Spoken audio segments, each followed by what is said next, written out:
We know that there's lots of different ways in which you can feed forage to horses, but the bottom line is that horses should have free access to forage all the time. They've evolved as trickle feeders, and so they should be spending round about 16 hours in the 24 eating, and that should be forage. And forage, generally we refer to forage as hay or haylage, but it's also grass and fibre feeds that come now in the chopped form and in pelleted form are also of the same sort. They're fibre, which is what the horse evolved to digest. It's a challenge actually in the stable environment because we now know that you've got to feed horses forage when they're in most of the time. They have free access to forage, but forage is inherently dusty.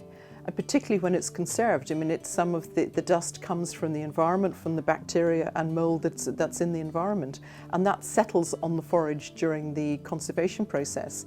And some of them then, when they're stored, particularly hay, some of these organisms, particularly moulds, are organisms of storage, and so they will actually increase as the forage is stored.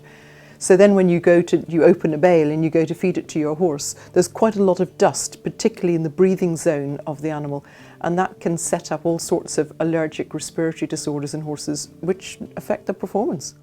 Oh gosh, I started off when I was working as a lecturer in Aberystwyth Universitet, and I started to look at soaking because everybody in the industry who was concerned about reducing respiratory dust would soak.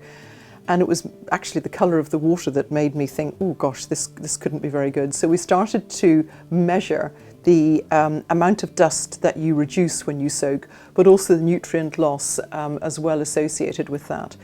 And so the first papers that I published were actually on soaking hay. And then we did a little bit of steaming hay in a bin with a kettle element in the bottom, just to see if that wetting process would also work. So actually that's what started off my publishing career. Oh gosh. In article-wise, including conference presentations, etc., upwards of 80.